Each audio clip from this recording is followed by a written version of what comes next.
A day later, and it still feels so bad. Could not sleep well, and I know many of my fellow Chelsea fans would be feeling the same.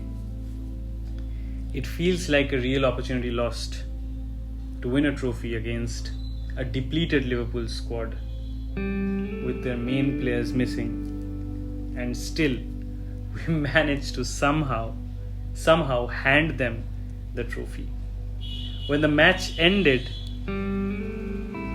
it was a bunch of teenagers, academy graduates playing for Liverpool, as opposed to far more experienced Chelsea team. Age-wise, we may have been younger because the average age was still lesser, regardless of the media narrative. But experience-wise, we were much more experienced.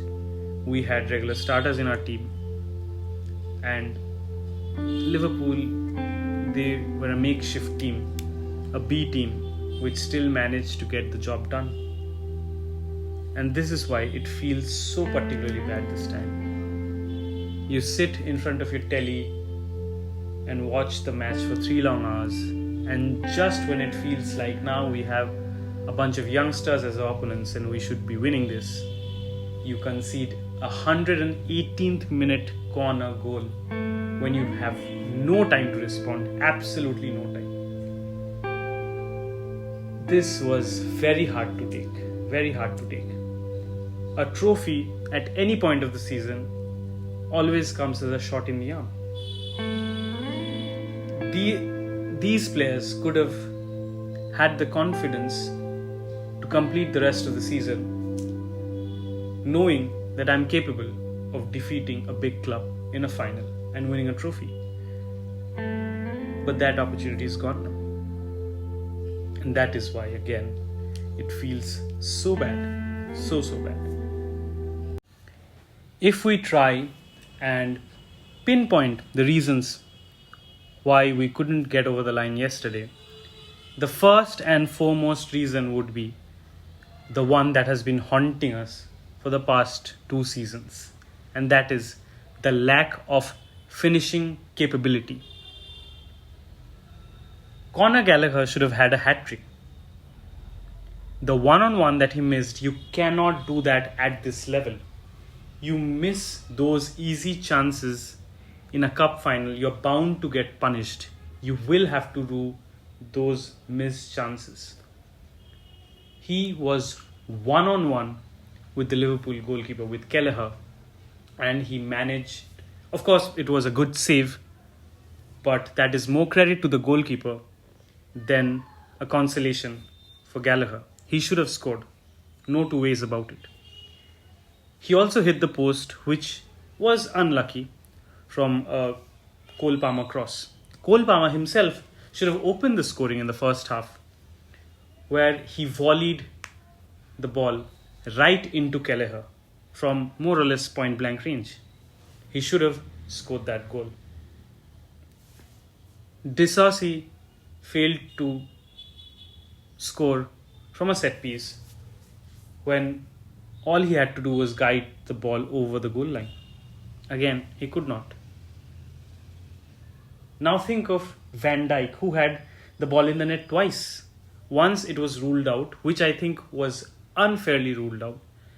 Endo was deemed to be offside and interfering in the play, which I think he was not. He was far away, and so was Levi Colwill, but somehow it was deemed to be offside. And I think the goal should have stood.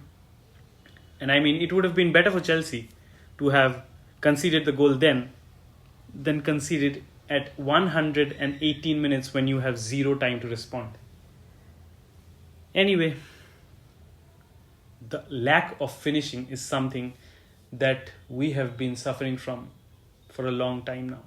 Growing up as a Chelsea fan, I remember watching the 2012 Champions League final against Bayern Munich in Munich.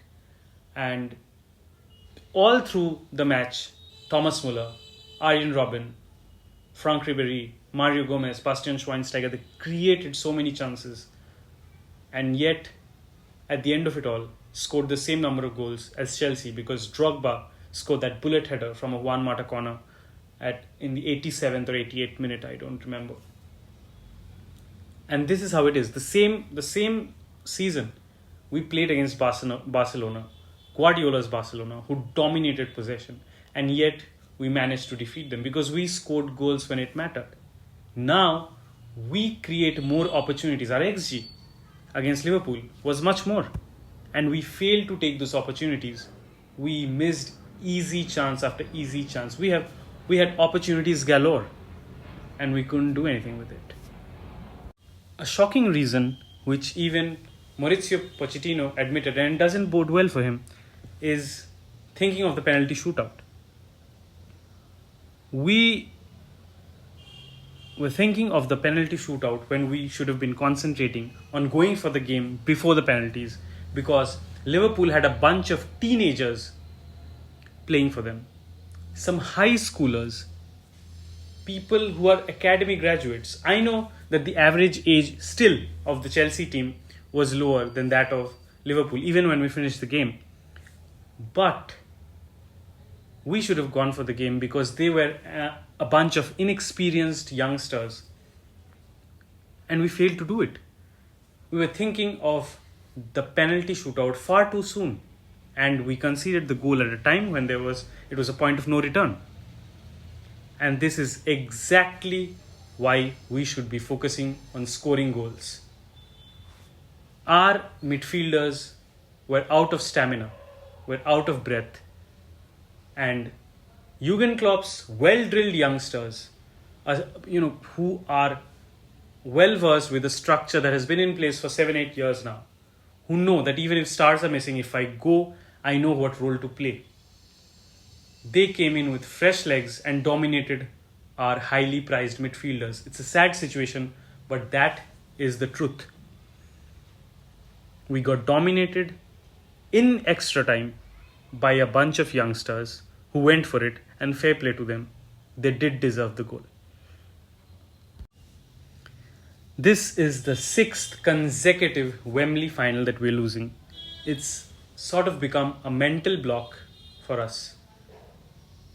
We lost the Community Shield against Arsenal and the FA Cup against Arsenal, both of which were, I believe, under Frank Lampard. We lost the League Cup now twice against Liverpool, and also the FA Cup once. We also lost the Carabao Cup Final against Manchester City, the infamous one when Kepa refused to come off the pitch, when Maurizio Sarri tried to bring on Willy Caballero, anticipating the penalty shootout. And somehow, whenever we tend to do well in these domestic competitions, we reach the finals, and then we can't get over the line. This has become a serious mental block, which the players need to shake off. Something or the other doesn't go our way. Sometimes it's a red card, like Kovacic received. Sometimes it is a goal which is unfairly ruled out, which happened with Lukaku. It's something or the other that keeps happening, that keeps us from winning these finals.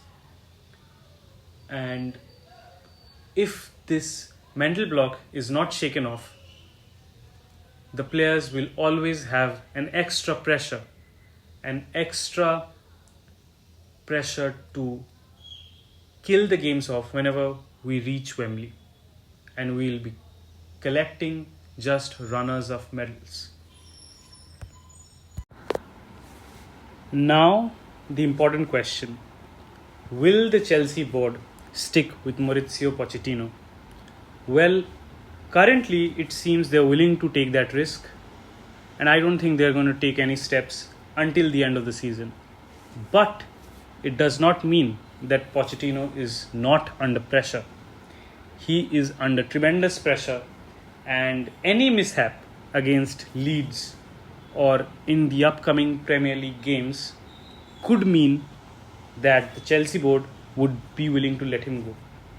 There are a few managers who are available right now, including Jose Mourinho, but I'm not sure they're willing to take that risk at this moment.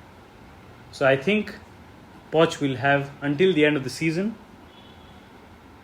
But if he doesn't improve the results, I think his career at Chelsea could see curtains. We as Chelsea fans are really not used to watching Chelsea, suffer defeats like this. I mean, yes, in recent years we have suffered enough, at Wembley especially, but to see Chelsea languishing at 10th or 11th, finish 12th, is absolutely not acceptable. And this begs the question, are we going to become like the Man United of recent times, where they went almost 7 years without trophy? I think no. We've had spells where certain tournaments have been really unkind to us. I remember Chelsea always failing to get any glory in the Champions League. Something or the other used to happen. Sometimes it was a ghost goal from Liverpool which knocked us out. Sometimes it was terrible refereeing by Obrevo. If you remember the 2009 semi-final against Barcelona at Stamford Bridge, where he just failed to give penalties when Barcelona players were fouling players inside the box, were handling the ball inside the box. At least 4 penalties weren't given. Sometimes it was a slip by Mr. Chelsea, John Terry, during the final penalty in a penalty shootout against Manchester United in 2008 final. The Champions League evaded us, but eventually we did win it. So if you are feeling low, which is very, very understandable, I think do not be hopeless. We will be back. It is a young team. We are used to getting a new manager every season. Maybe the manager will stay, maybe he'll go. But we are a young team. These are learning experiences, these are life experiences for these young players. There will be a day, and not too far away, quite soon there will be a day when we will be lifting a trophy.